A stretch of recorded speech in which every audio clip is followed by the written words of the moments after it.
Good afternoon and welcome to another Money Making Mom Scope. This afternoon we're going to be talking about getting published, getting a book deal, self-publishing, and anything that you'd like to talk about as it relates to books and publishing. So welcome, I'm so glad to have you.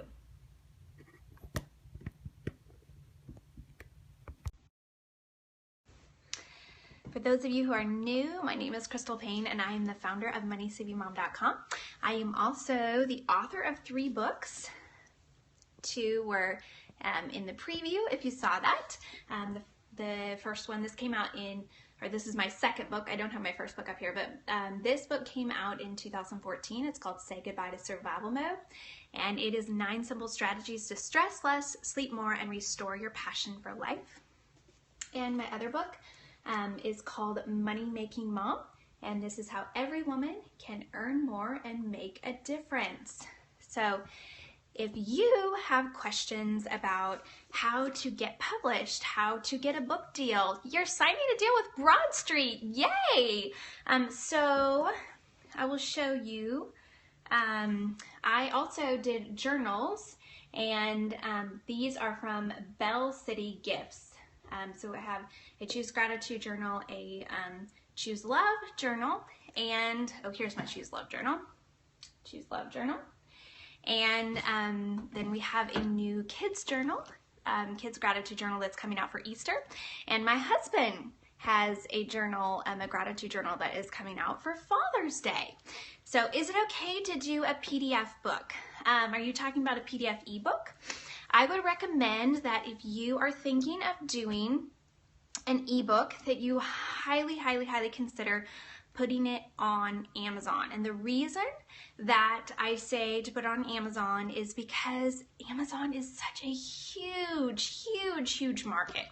There are so many people that are on Amazon that you will never be able to reach otherwise. So I also have an ebook on Amazon called 21 Days to More Disciplined Life, and that has sold really well. I rarely promote it, and it has just sold really well. So if you're going to do an ebook, you can do a PDF on your site, but what I have discovered is that making it available for Kindle, you're going to sell a lot more. So back in the day when I would do a PDF, I would sell a lot of PDFs just straight off my site. But when I launched 21 Days to More Disciplined Life, and I think that was in 2013, 2012, I'm not even sure which year. Maybe it's 2012. But anyway, when I launched it, we did a PDF on my site as well as on Amazon, and we sold 4 times more on Amazon than we did on my site. Yes, you can self-publish on Amazon. It's very easy to do. And if you're interested in that, if you go to my scope page, which is MoneySavingMom.com/scope, you can sign up for a free mini course on self-publishing.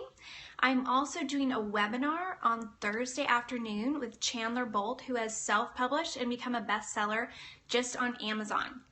So if you are interested in self-publishing on Amazon, be sure to go to MoneySavingMom.com/scope, sign up for the free webinar, sign up for the free mini course, and you'll get a lot of helpful information on how that works. Thanks, Tiffany, for putting that in there. What did Kiwi say? I didn't see what Kiwi said. Now I'm Kiwi, you have to tell me again. But anyway, so I was going to mention that one of my favorite books for learning how to market any kind of product, but especially a book, whether you are self-publishing or you're going through a publisher, you got a book deal, is to go and get the book, Sell Your Book Like Wildfire. Sell your book like wildfire. That has such great marketing advice. Is there a service that someone can write a book on your behalf? You're going to publish a book on Amazon this year, Keely. You have to email me and tell me about that. Yay, that's so exciting. There's so much potential on Amazon. So someone can write the book for you. That would be called a ghost writer.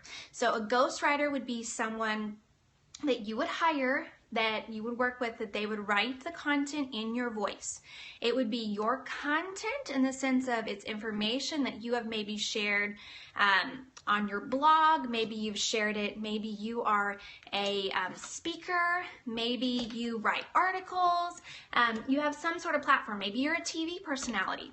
And so they will take your content And then they will, sorry, I'm trying to plug my phone in, and we're going to plug it into my computer because I don't have my long cords. We'll see if this, I hope this doesn't mess up my internet.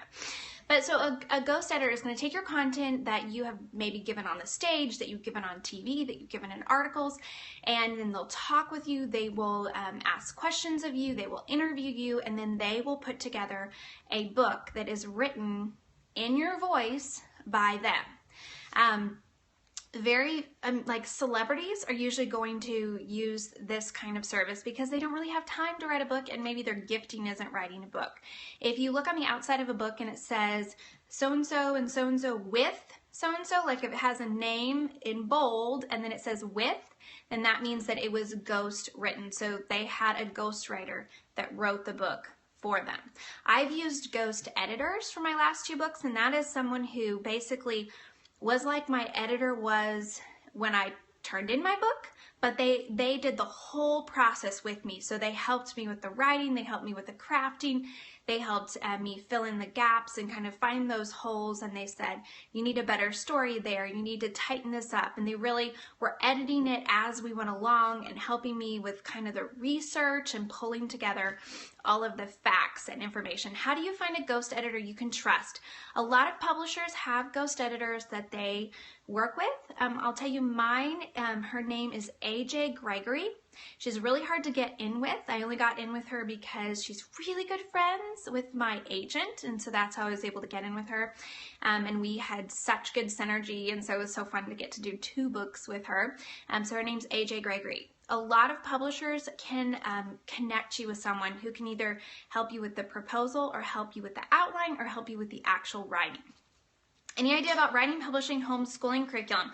Back in the day when I first started blogging, some of you probably don't know this, I self-published some booklets, and that was kind of my first foray into marketing and publishing and all of that. And we would do 100 copy print runs because we are a very small business. And I was actually very connected with the homeschool curriculum publishers at this time. There was a Yahoo group and we all knew each other well. I would say the best thing to do if you're interested in that is to start really networking with other homeschool publishers who maybe aren't doing the exact same thing as you, but who are in similar fields, so you can talk to them and really ask them questions and figure out what's working. I know that in the last few years the market has really changed. It used to be that publishers, that people who are publishing homeschool curriculum got most of their leads and most of their sales came really through homeschool conferences. And now with the internet, homeschool conferences are not at all as lucrative as they once were. So I think just really talking with other people in that field and asking them for their advice would really help you to know if this is something that you want to get into. It's a hard market to get into and be very successful. Do you think publishing company versus self-publishing? I think that it's much easier to self-publish, especially with Amazon. It's so simple to self-publish on Amazon. If you're saying, okay, how do I self-publish on Amazon? Go to MoneySavingMom.com/scope and sign up for the free webinar that I'm doing on Thursday, and also the free mini course. These are both by Chandler Bolt. I'll be interviewing Chandler Bolt, and we'll be talking about how he has been very successful self-publishing on Amazon and become a bestseller and made a lot of money from it. But there are perks to traditional publishing and there are perks to self-publishing. I've done both, and so I can tell you that the drawbacks of traditional publishing are it's hard to get your foot in the door. It's really hard to get your foot in the door. Once you've gotten your foot in the door, there are a lot of things that they will require of you and expect of you. They will expect you to market your book yourself. And as I always say, writing the book is about 5%. Marketing the book is about 95% of the work. So yeah, it's a tough market to get into. So they're going to expect you to do a lot of work. They will help you along the way. They will help fund some of your efforts and marketing and all that. But they are going to ultimately expect you to be the one that's going to bring the book sales. So that's a lot riding on your shoulders, especially if they've invested a lot in it. There's going to be deadlines. There's going to be unexpected stuff that comes up. It's a lot of work. And if you don't do well in kind of a high stress environment, you might find that it's just really hard because it's a lot of work and a lot of requirements. But self-publishing, you don't have the pocketbooks of the traditional publishers, so you have to fund it all yourself. But with companies like CreateSpace and just publishing ebooks on Amazon, it's quite inexpensive to be able to self-publish. But you're going to want to, I think, have a really good cover and sales copy. Those are your key things: a good cover and good sales copy. Even if you traditionally publish, you need a good cover and a good sales copy, and you might have to fight for that, because I have had to work hard to get good covers and good sales copy, and I help a lot with kind of envisioning that and then tweaking it and writing it so that I know it will sell to my market. But with self-publishing, you are on your own, and you got to find somebody to do that for you or do it yourself. And if it's kind of cheesily done or not well written, you're going to lose sales. Also, you're going to have to be the one who does all of your own marketing. You're going to have to either fund or go out there and hit the pavement. And so there are, but there are also the blessings with self-publishing of you get a much higher percentage of the profit. And if your book does well, that can be a really high percentage compared to traditional publishing. You're going to only make a small percentage of the profit. So there are pros and cons to both, but if you are interested in publishing a book and you have a message and you're passionate about it, and you're trying to get in with a publisher and it's just not working, you can go the route of self-publishing, and there is no shame in that at all. And I think that it's really important that you don't feel like you're less than if you self-publish. You aren't. What resources do you recommend to authors, for authors looking to market their book? The book by Rob Eager that's called Sell Your Book Like Wildfire is one of the best books that I have read on marketing. It is very comprehensive, and I would recommend reading it before you start even writing your book. And why is that? That's because I think that it's really important that you build in your marketing messaging to your book as you're writing it, so that you know, these are my key takeaways, this is who I am marketing this book to, and these are my selling points. And I'm going to make sure that that's woven throughout the whole entire book. So read Sell Your Book Like Wildfire by Rob Eager. I'd highly recommend that. Do you have a graphics designer that you like? I self-published 3 books, but I need to change the inside. For all of my graphic design, I have used Jeff and Joy Miller from 5J's Design. And Jeff and Joy they do pretty much every single thing that you see on my site except for my traditionally published books. And they've even helped with some of the conceptualization of some of those and worked with my publisher on some of that. So I highly recommend them. There are a lot of other great designers out there. I think one of the best things is if you see a design that you love, you can go and look in the inside of a book and you can see who did that design. If you love that design, you can go find who that designer is, because they're going to give credit at the inside of the book, and then you can go ask that designer if they will work for you. So that's what's nice about that, is that it's just like with websites. You can usually go and look at the bottom of a website and you can see who designed it, and you can go ask them if they will work for you as well. So yeah, Joy is amazing. I've been working with her for years and she is the bomb, the bomb. How long should an ebook be? You know what, that varies. So it used to be that shorter was better. And then last that I heard, somewhere between 25 and 35,000 words was good. People liked some stuff that was a little bit more solid. It depends upon the price point, and it depends upon whether with your ebook, your goal is kind of a one-stop sort of thing where you want them to just buy your ebook, read it, have their life changed, and that's that. Or whether you want them to kind of, you know, buy it and fall in love with you and want to go check out your website. Maybe if you have a course, they're going to buy your course. And it's kind of like, it's more of a, like almost like a lead magnet where they read the initial thing and then they want more. So you have to decide how you serve your audience best and what is best for each individual ebook. But I would say somewhere between 25 and 35,000 words if you're going to sell it on Amazon. And then that also allows you to be able to sell it somewhere in the $4.99 range, which is a really good range for selling an ebook, because you don't want to devalue it and sell it for too inexpensive, and then you don't want to put it too high and then lose sales as a result. I missed your question, Misty, I'm sorry. Loved the Periscope this morning. Oh, thank you. That was a fun one. What about, what was the book about marketing like a rock star? It was called Sell Your Book Like Wildfire by Rob Eager. Do PDFs sell? They do, but I think they sell better if they are an actual course, not an ebook. People typically who read ebooks are going to read them on an e-reader, so they're going to want to buy the ebook in a format that they can easily access on their e-reader, because if they can't easily access it on their e-reader, they aren't going to be like, well, I have to go through all these hoops to try to get it on my e-reader, so I'm just going to forget about it. Does that Wildfire book work for fiction? Yes, it is really good for nonfiction, anything. It even talks about like how to do interviews. One of the simple things that I learned from it was when you do interviews and you're talking about your book, so if you're doing a radio interview or even a Periscope, but if you're talking about your book, don't just say, so my book this, but every time you talk about your book, you say, so my book, Money Making Mom, or my website, MoneySavingMom.com. When you refer to my something or other, you also name it. The reason is because when people are listening to radio interviews or even Periscope, a lot of times they're just tuning in for a little bit and maybe they didn't get the intro. So they have no idea what your site is or what your book is. And so always saying the actual title of the book when you talk about your book, even in an article. I'm trying to get better at doing that.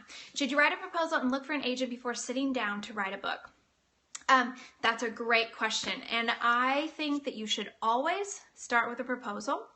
I kind of did things backwards and I wish that I hadn't. But you should always start with a proposal, and an agent is going to want to see a proposal, and they're going to pitch a proposal to a publisher. They're not going to pitch a completed book. Agents pitch proposals. So you want a proposal. A well-written, well-crafted proposal is basically the best thing that you can do if you want to get a book deal. So don't just have this great pie in the sky idea. You need to have a really solid proposal. There's a book that I read. I'm not sure who it's by, and there might be a few books titled this, but How to Write a Book Proposal. Really, great title right there, How to Write a Book Proposal. But that one walks you through how to write that book proposal and what you need to have in it. And I did not have a book proposal with my very first book, and that really hurt me. So for me, having a book proposal with the next two books, especially with Say Goodbye to Survival Mode, that really helped me not only be able to get a really good book deal, but also to be able to ahead of time know exactly what I wanted to do and where I was going to go with this book. So you spend so much time and effort figuring out that outline. In the proposal, you're going to have your first 1 or 2 chapters. You're going to tell about yourself. You're going to tell why you're the person to write this book.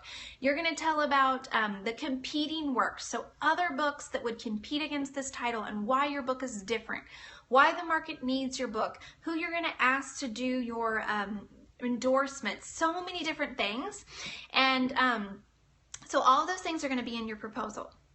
And then the hard work is done almost, because you've done all the marketing research, well, a lot of the marketing research. You have decided why this book is so needed and why you're the person to write this book. You've outlined it, and so then you just take that strong and solid outline and you write the book. Instead of just telling them why this is a great book idea, you have shown them why it's a great book idea, and you've done the legwork, so then it's much easier to actually write the book.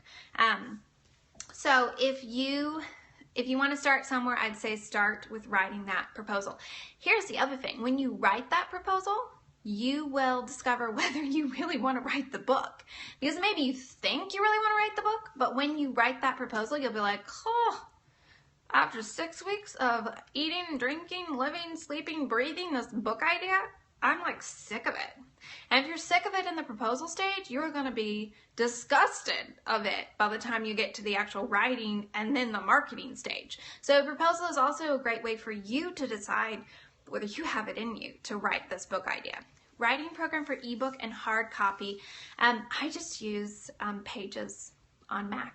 That's what I just used, and then I convert it to Word when I'm sending it over to someone else. I just missed a question, sorry. But so just really, deciding, do I have it in me to write this book? Because it's a lot of work. Do I need to have an agent before I speak to a publishing house at a conference? Most publishers will ask you immediately, who's your agent? They're going to expect that you have an agent. It's just sort of like if you're going to sell your house or going to buy a house. You don't usually go up, sometimes you do, but you don't usually go up and knock on a door randomly and say, hey, would you like to sell your house? I'd like to buy your house. Usually you're going to go through a realtor. Or when you go to court, you're going to have an attorney. Not always, but you usually are going to have a realtor or an attorney. You're going to have somebody who's helping you to broker that deal or whatever it is. And so that's what an agent is really going to do for you. I did not have an agent with my first book, and I shot myself in the foot by doing that. I did get an agent once I'd already signed the book deal and I was almost to the end of writing the book. I got connected with an agent, but the deal was already done. And so there were so many things in the contract that we had no idea were going to hurt me a lot down the line, because I just didn't even know how to read the contract. I didn't even know what I was looking for. Is Pages an app? No, it is just on Mac. It's like Word, only for Mac. Would you recommend She Speaks or She Writes from the Proverbs 31 Ministries? I have been to the She Speaks conference once, and to be perfectly honest, it's a little expensive. I thought that the content was very valuable. I thought that it was a great opportunity to meet with other authors and other publishers and other agents. And I know multiple people who have connected with an agent and got a book deal through going to that conference. So if you are especially interested in the Christian market and getting a book deal with a Christian publishing house who is looking for Christian women's material, that's a really great conference to go to. But here is my word of advice. My word of advice is that you do your proposal ahead of time. Don't go there and try to, you're just sort of trying to figure it out. Do all your due diligence and your research and have a really strong, solid proposal that you've sent out to multiple people and had them rip apart and that you've redone and tweaked over and over again until you're really, really happy with it. Then go to the conference, because you will then have a really great way to get your foot in the door with an agent and with a publisher, because you know where you're going. So many of the women, when I went to the conference, I felt like I would ask them, so what's your book idea? You're going to write a book. And they'd be like, well, I kind of sort of think I'm not really sure, but I think I'm going to write on Jesus. And, bless their heart, I felt so bad, but I just wanted to be like, and then they'd be like, they were going to have a meeting with the publisher. And I just know that the publisher is not going to be interested. If you do not know what you're going to write about, and if you are not there to just sell that puppy, it's not going to happen. And so you have to know ahead of time what you are going to write about, why you're the person to write about it, why you should be writing this book, why you are going to be able to market this book. Do your research ahead of time. Have a really strong, solid pitch that you have gone over and over with different people, that you've had people poke holes in, punch holes in, rip apart. I know it sounds vicious, but you need to be able to feel like this has stood the test of some time and you are super confident in it. Because when you go in there, the publisher is going to ask you all sorts of questions. With me, they've been really cynical. Like, why are you writing a book on this? I remember whenever I was doing Say Goodbye to Survival Mode, and I was meeting with publishers, and they were like, why are you writing on Say Goodbye to Survival Mode? Why aren't you writing on saving money? Like, why would you write on Say Goodbye to Survival Mode? You should be writing about money. And so for me to have really solid answers to those questions and be able to really confidently explain to them why there was a market for this and why I had, built up this market and why I knew women needed this and why I knew this would sell. So having that all ahead of time so that it didn't catch me off guard when it almost felt condescending or critical, and they weren't trying to be. They just need to use their marketing dollars well, and they know that they can only publish a certain amount of books every year. So if you can't be confident and market the book to them, you sure aren't going to be able to market that book to the rest of the world. because the rest of the world is going to be even harder to market to. So make sure that if you're going to go to a conference or meet with a publisher, meet with an agent, that you have that pitch and that proposal really, really solid. That's going to be the best thing that you can do to be able to put your best foot forward and to be able to possibly get your foot in the door and get that opportunity. Is research a part of your writing process? How do you decide when you're ready to start writing? For me, I do a lot of market research. So I'm watching the trends, I'm watching on my blog, because my blog readers are who I'm going to market this book to. So for instance, when I wrote Money Making Mom, I knew that this book was, I knew I wanted to write this book, but I had to decide when it was the right time to write the book, when I was ready to write this book. And I felt like after 10 years of running my own business and helping a lot of other women start their own business and be successful in that, it was time for me to write the book. And so then I started kind of paying attention to, what does the market want? What are they really looking for? Should this book be for moms? Should this book be for people who want to just make a little side income? Should it be for people who want to make a lot of income? Should it be for people who want to start a large business? And I just started, I would ask questions on Facebook. I would put things on social media. I would put things on my blog. And it was helpful information for my readers, but it was also me doing market research to say, what is resonating with my readers? So that's the kind of research that I do ahead of time. And then when you're writing the proposal, then you're going to also research what is out there in your field. So what other books, for me, is like, what other books are about moms making money? What's out there? And how is this book going to differ from them? Because if it's not, if there's another book that I can send people to, I might as well just send people to that book. There's no point in me writing, recreating something that's already been done well. So doing that research, and then I do the majority of my actual research when I'm in the writing process. So researching for Money Making Mom, I had to research a bunch of different business ideas. I had to research, taxation and all the legalese stuff. Gratefully, I'm married to an attorney. That helps.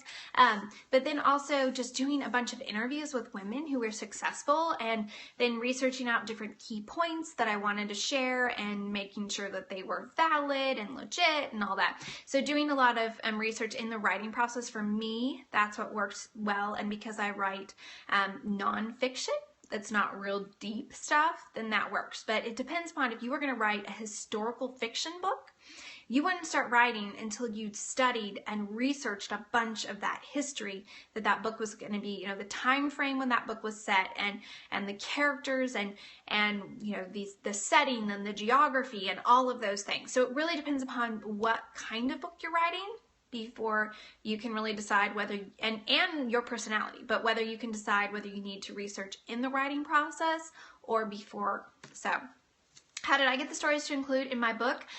Through my blog, and also through people I knew, and through contacts of people I knew. And so when I was in the writing process, I actually asked on Facebook and on my blog multiple times. I would say, hey, I'm looking for a woman who she was this, and maybe she failed in a business, or I was looking for someone who had tried out certain types of businesses and they had been successful or they'd failed, so that I could share their story, and then I'd interview them. And so there was a lot of stories that then we had to cull through and then pick the best ones to illustrate the points that we wanted to illustrate. And a lot of times then we have to go back and say, so you said this, can you explain this more from this angle? And can you tell me more, and this is kind of what I'm thinking that you said. Can you let me know if this was accurate? And then once we decided which all we wanted to use, we had to get signed written approval from each of the people. I think there were 75 different stories that we featured in the book that we quoted people. So then we had to get their written approval to be able to use their stories in the book, because that's part of the legal process. So we didn't find out we were going to have to do that until we had a few weeks to do that. So that was a little bit of a mad scramble dash, but we did. So anyway, so that's what I wanted to share with you today. If you are interested in more on self-publishing, and especially self-publishing a book on Amazon and doing really well with that, or just the whole process of writing and publishing a book and how does that look, go to MoneySavingMom.com/scope, and you can sign up for a free webinar that I am hosting on Thursday with Chandler Bolt. And I think you're going to love it, and I think you're going to be so inspired by what he has done and what he's built kind of out of nothing. And you can also sign up for his free course. He has a free mini course on self-publishing. So that is at MoneySavingMom.com/scope. So thanks so much for joining me today. And I will look forward to seeing you tomorrow morning around 7:30 a.m. for our morning motivation show. Have a great afternoon and evening.